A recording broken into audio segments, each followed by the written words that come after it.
Galatoomii akkuma tokkaastee Finfinneen tibbana dhimmoota garaagaraa hedduu keessummeessitee jirti. Kanneen ijoo ta'an kanneen filanne immoo daawwattoota keenya biraan kan dhaqqabsiisnu ta'a. Jalqaba irratti dhimma eegalamuu ashaaraa magariisaatiin wal qabata. Egaa Ministeerri Muummee Dr. Abiy Ahmed duula dhaabbii biqiltuu ashaaraa magariisaa kan bara 2018 eegalchiisaniiti kan jiran akkasumas hojii tola ooltummaa waqtii gannaas eegalchiisanii jiru. Egaa waajjirri Ministeera Muummee sagantaa ashaaraa magariisaatiin biqiltuuwwan biiliyoona 48 ol dhaabbachuudha kan inni ifoomse hanga har'aatti jechuudha. Egaa kanumaan wal qabatee egaa kunis uwwisa bosonaa dhibbeentaa 17 irraa ture gara dhibbeentaa 23.6 ol guddisuu danda'ee jira.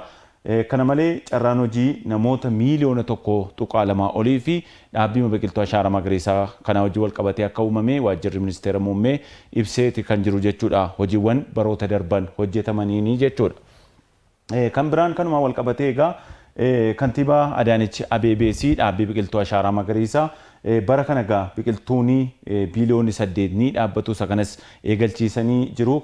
Waggoota darban Finfinneetti egaa tola ooltummaadhaan hakaakuu 15 yookaan gosa 15 hojiin tola ooltummaa irratti bobba'amee hojjetamaa ture. Gara dhimma keenya ilaallu isa birootti kan dabarru yoo ta'e karoora guyyoota 90 akka bulchiinsa magaalaa Finfinneetti qophaa'e hojiirra oolee jira yookaan eegaleeti kan jiru bakka kantiibaan bulchiinsa magaalaa Finfinnee Aadde Adaanech Abeebee argamanitti akkasumas kaabinoonni magaalattii argamanitti hojiiwwan yookaan karoorri kan guyyoota 90 qophaa'anii hojii keessa galanii jiru. Egaa hojii kenna tajaajilaa cimsuuf tajaajila giddugala tokko Addis Masoob babal'isuun hojiiwwan karoora guyyoota 90 keessatti kanneen hojjetamanidha. Kana malee qaala'insa jireenyaa tasgabbeessuu fi sirna daldalaa to'achuun illee hojiiwwan karoora kana keessatti hammatamanidha.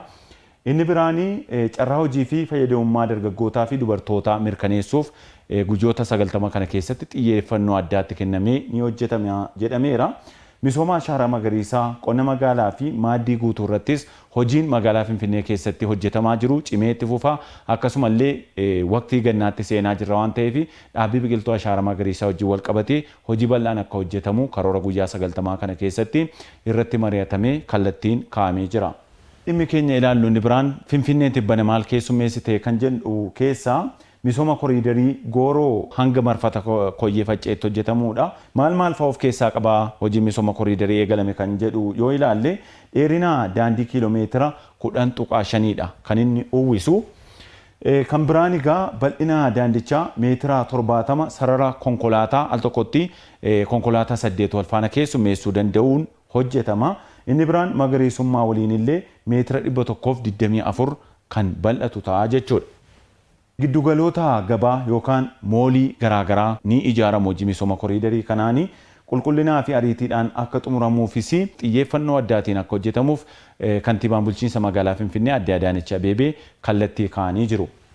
Inni biraanii Finfinneen tibbana keessummeessite keessaa qormaanni kutaa 6ffaa goolabamee egaa qormaanni akka magaalaa Finfinneetti yookaan sadarkaa magaalaa Finfinneetti kennamu kan kutaa 8ffaa eegalee kennamaa jira. Hoogganaan biiroo barnootaa magaalaa Finfinnee wayita qormaata kana eegalchiisan ergaa dabarsaniin barattoonni qabxii boonsaa akka fidanii fi qophiin duraa akka magaalaa Finfinneetti taasifamaa turuu ibsaniiru. Buufataalee qormaataa 201 keessatti qormaanni kun kennamaa jira manneen barnootaa keessatti.